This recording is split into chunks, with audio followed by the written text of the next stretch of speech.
여러분 반갑습니다. 말씀 창고의 서현 목사입니다. 오늘도 시청해 주셔서 감사합니다. 여러분의 구독과 좋아요, 알람 설정으로 저의 채널을 응원해 주세요. 항상 함께 해주셔서 감사합니다. 오늘은 6월 6일 현충일입니다.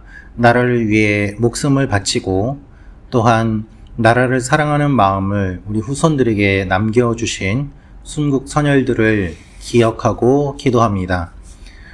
하나님께서 오늘 우리에게 주신 말씀은 민수기 34장 1절부터 15절 말씀입니다. 오늘 말씀은 무엇을 말씀하시는가 하면 바로 가나안 땅에 대한 경계를 알려주십니다. 여러분, 이 땅의 경계를 알려주시는 것은 매우 중요한 의미를 가지고 있습니다. 경계를 주님께서 알려주심으로 말미암아 그 땅에 대한 소유를 확보하는 것과 동시에 다른 나라들과 구별하는 것임을 말씀하시기 때문입니다. 다른 나라가 침략해 올 때 그 경계를 기준으로 막아내게 되고 또한 다른 나라를 공격하는 것 역시 이 경계를 중심으로 하게 됩니다. 나라가 없는 백성들에게 하나님께서 경계를 주셨다, 땅을 주셨다, 나라를 주셨다는 것은 매우 큰 의미가 담겨 있는 것이죠. 오늘 이 말씀을 통해서 우리에게 주시는 하나님의 마음을 조금 더 구체적으로 묵상해 보기 원합니다. 2절 말씀을 읽어드리겠습니다. 너는 이스라엘 자손에게 명령하여 그들에게 이르라. 너희가 가나안 땅에 들어가는 때에 그 땅은 너희의 기업이 되리니 곧 가나안 사방 지경이라. 주님께서 이 말씀을 하시고 이후에 이 가나안 사방 지경이 어떠한 곳인지 그 지역을 설명하면서 구체적으로 경계를 알려주십니다. 이렇게 경계를 정한 것은 사람의 뜻으로 한 것이 아니라 하나님의 계획과 하나님의 인도하심인 것입니다. 즉 하나님께서 정해주신 경계로 말미암아 하나님께서 주신 땅임을 우리가 알게 되는 것이죠. 여러분, 길을 걸어가면서 도로의 경계선을 보신 적이 있습니까? 여기서부터는 경기도입니다. 여기서부터는 서울입니다. 이런 식으로 구별 짓는 간판을 보면서 우리는 지금 여기가 어디구나 라는 것을 알게 됩니다. 그런데 만약에 그것이 없는 곳을 지난다고 생각해 보십시오. 똑같은 땅이고 똑같은 산이고 똑같은 계율입니다. 그런데 여기는 내 땅이고 여기는 남의 땅이 된다고 본다면 그것을 어떻게 구별할 수 있겠습니까? 경계를 짓는 것은 우리의 눈에는 보이지 않지만 실제로는 구별된 것이고 그리고 또한 소유가 됨을 이야기하는 것입니다.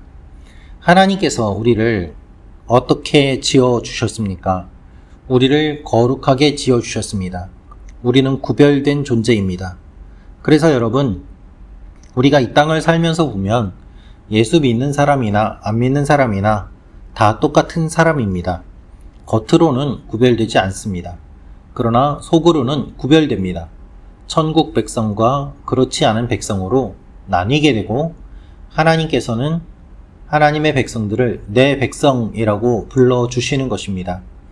하나님께서 땅의 경계를 만들어 주신 것 역시 그와 같은 의미가 담겨 있는 것입니다.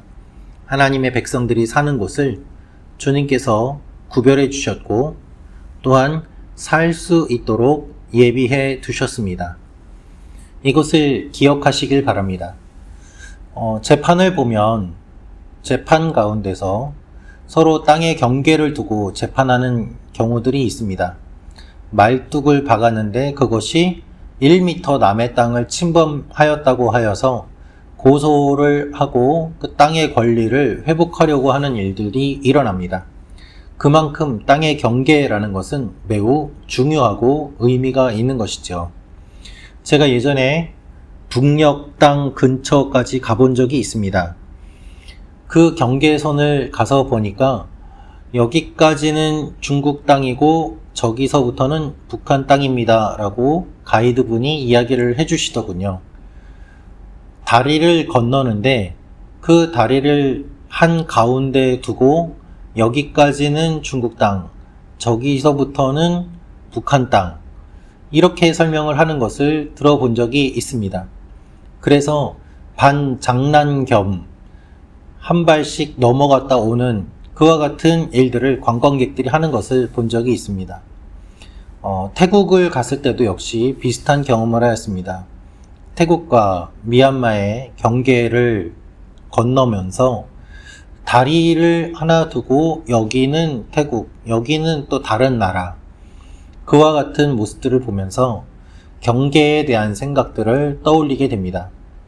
여러분, 하나님께서 우리에게 약속의 땅을 주셨습니다. 그것을 기억할 필요가 있습니다. 하나님께서 우리를 자녀 삼아 주셨습니다. 소유로 삼아 주셨습니다. 그런데 우리가 주목해야 될 것은 이 약속의 땅이 사실 면적으로 봤을 때는 매우 작은 곳입니다.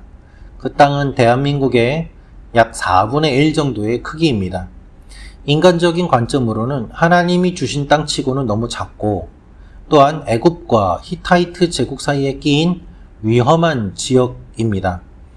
땅은 비옥하지만 전적으로 하늘의 비에 의존해야 되는 특성이 있는 땅이었습니다. 농사도 적합하지 않습니다. 많은 사람들이 이야기합니다. 성경에 기록되어 있는 땅은 매우 작은 땅이지만 그 작은 땅 안에 사계절이 다 있고 모든 특성을 다 갖추었다라고 말입니다. 매우 높은 지역도 있고 땅 밑으로 깊이 내려가는 사해 지역과 같은 곳은 바다 밑 몇백 미터에 이르는 곳이기도 합니다. 고저차도 심하고 또한 추운 곳도 있고 너무 뜨거운 곳도 있습니다. 비가 오는 곳도 있고 그렇지 않은 곳도 있습니다. 어떻게 이렇게 전 지구적인 특성이 작은 땅과 지역 안에 다 들어있는지 사람들이 놀랄 정도입니다.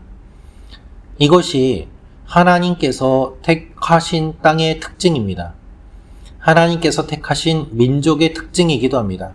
하나님은 이렇게 작은 땅과 작은 민족을 택하심으로 말미암아 인류의 모든 것들을 대표하도록 상징적으로 이끌어 주신 것입니다. 그래서 모르는 사람들은 이스라엘의 역사라고 이야기하지만 신앙의 눈으로 봤을 때는 인류의 역사가 되는 것입니다. 성경에 기록된 사람들과 사건이 우리가 지금 살고 있는 이 세계의 사람과 사건, 그것과 별로 다르지 않기 때문입니다. 신실하신 하나님은 동일하게 역사하시고 그때의 역사하신 하나님이 지금도 역사하십니다. 하나님께서는 이스라엘 백성들이 머물 곳을 섬세하게 세밀하게 계획하셨습니다. 그리고 이미 그 땅을 다 경계로 세워주십니다. 하나님께서는 이미 다 계획이 있으십니다. 우리가 원한다고 해서 많은 것을 받는 것이 아니라 하나님이 예비하신 곳에 거하면서 주님이 주시는 은혜를 누리는 것이 주님께서 원하신 것이었던 것입니다. 사랑하는 말씀 창고 가족 여러분, 하나님께서 우리의 삶에 경계를 세워주십니다. 창세기에서 죄를 짓기 전에 하나님께서 선악과를 먹지 말라고 말씀해 주셨습니다. 그것은 경계를 말씀하신 것이었습니다. 하나님과 인간 간의 경계, 죄를 지음으로 말미암아 그 경계가 무너지게 되고 경계가 무너지니 죽게 되었습니다. 우리의 삶도 역시 마찬가지입니다. 경계가 필요합니다. 세포로 구성되어 있는 우리 모든 몸과 여러 동물들, 이 세포의 세포막이 망가지면, 경계가 무너지면 죽을 수밖에 없습니다. 마찬가지입니다. 우리 영적인 것들을 우리는 기억해야 합니다.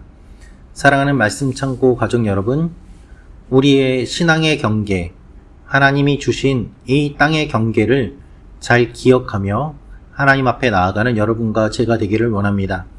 하나님께서는 우리를 살려주시고 우리를 이끌어주시고 우리를 하나님의 소유 삼아 주십니다. 그 일들이 오늘도 일어납니다. 이 사실을 기억하며 하나님 앞에 나아가는 여러분과 제가 되기를 소망합니다. 기도하겠습니다. 참 좋으신 아버지 하나님, 땅을 주심을 감사합니다. 경계를 알려주심을 감사합니다.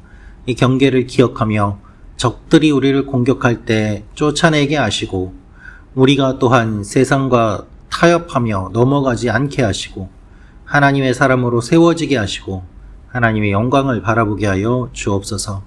예수님의 이름으로 기도합니다. 아멘.